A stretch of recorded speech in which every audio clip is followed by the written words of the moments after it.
नमस्कार, मी आबा माळकर. आपण पाहत आहात लक्षवेध. मंडळी, लोकसभा निवडणुकीच्या मतदानाला आजपासून सुरुवात झालेली आहे. आजपासून पहिल्या मतदानाचा टप्पा सुरू झालेला आहे आणि या पहिल्या टप्प्यात महाराष्ट्रातील 5 लोकसभा मतदारसंघामध्ये आता मतदान होत आहे. यामध्ये रामटेक, नागपूर, भंडारा गोंदिया, गडचिरोली चिमूर आणि चंद्रपूर या 5 मतदारसंघांचा समावेश आहे. आता माझा व्हिडिओ या 5 मतदारसंघामध्ये बघितला जातोय की न जातोय मला माहित नाही.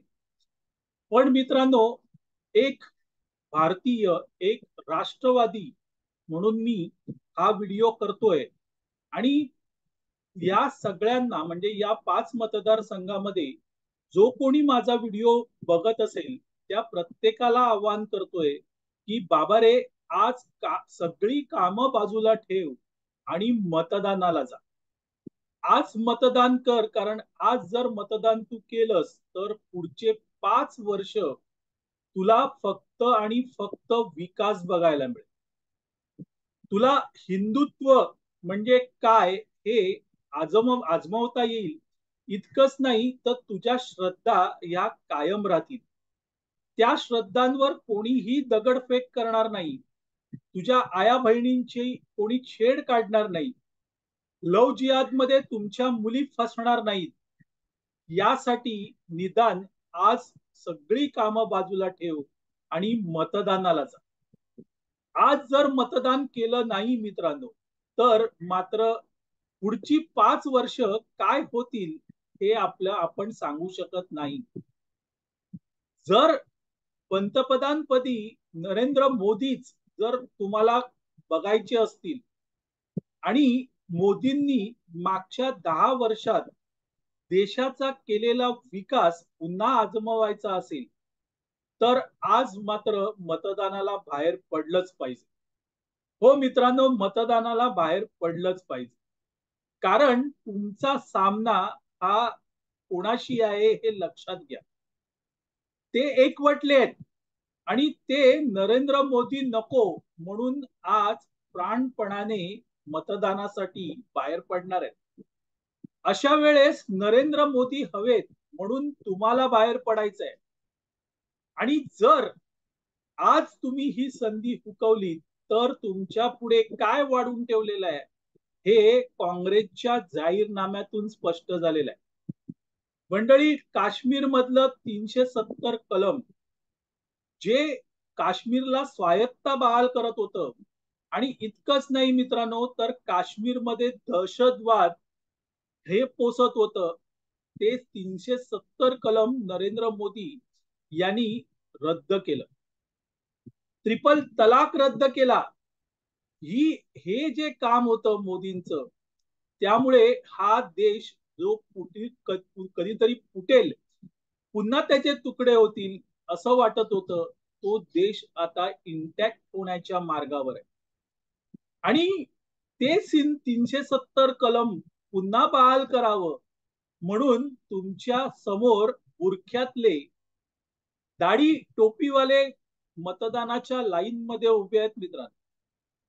जर तुम्ही उभे राहिला नाही तर त्यांचा विजय निश्चित आहे. त्यांचा विजय निश्चित आहे. कदाचित तुमचं आस्थास्थान, तुम्ही अनेक शतकं ज्याची प्रतीक्षा केली, ते राम मंदिरही तोडून टाकलं जाईल मित्रांनो. काही होऊ शकतं.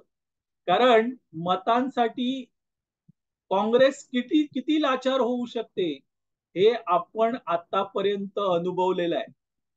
आणि त्यामुळे आपल्या आस्थास्थानांवर हातोडा घातला जाऊ नये, ती तोडली जाऊ नयेत, यासाठी बाहेर पडा.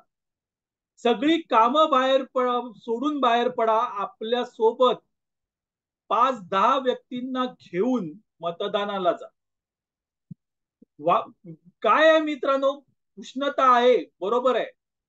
त्यानंतर लाईन असणार आहे, बरोबर आहे. 5-5, 6-6 तास कदाचित त्या लाईन मध्ये उभं राहावं लागणार आहे. पण पुढच्या 5 वर्षांसाठी आपल्या जीवनातले हे 5 तास तुम्ही देणार नाही आहात का? जो विकास मोदींनी केला तो विकास गेल्या 70 वर्षात झाला नव्हता. आणि हे सत्य आहे आणि हे कोणीही नाकारू शकत नाही. आगामी 5 वर्षात पुन्हा हा विकास होणार आहे. फक्त त्यासाठी तुमची गरज आहे आणि ती गरज मतदान केंद्रावर दिसून येणार आहे. त्यामुळे बाहेर पडा, सगळी कामं सोडून बाहेर पडा. हे 5 तास तुमचं भवितव्य ठरवणारे आहेत आणि त्यासाठी आज कोणत्याही परिस्थितीत निश्चित मतदान करा. ही जर संधी हुकली तर 5 वर्ष पुन्हा संधी मिळणार नाहीये मित्रांनो.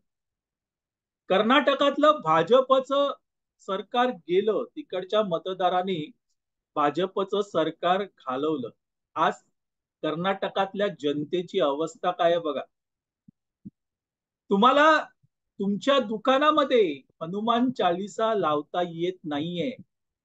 इतकंच नाही मित्रांनो, तर तुम्हाला तुमच्या मंदिरांवर टॅक्स बसवलेला आहे. हे का झालं? कारण कर्नाटकातला हिंदू हा जागृत झाला नाही, तो मतदानासाठी बाहेर आला नाही. आज त्याची फळं तो भोगतोय. म्हणून म्हणतो, काहीही करा पण मतदानासाठी बाहेर पडा. आज मतदान करा मित्रांनो, मग पुढची 5 वर्ष तुम्हाला वेगळं काही करावं लागणार नाही. कारण तुमचं हित जपणारा हा पुन्हा दिल्लीत विराजमान होणार आहे.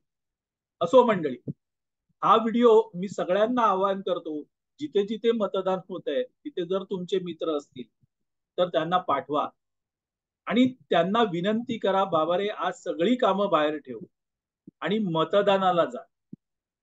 मंडळी, तुर्तास इथे थांबतो. आपल्याला हा व्हिडिओ आवडला तर लाईक करा, शेअर करा, लक्षवेधला सबस्क्राईब करा.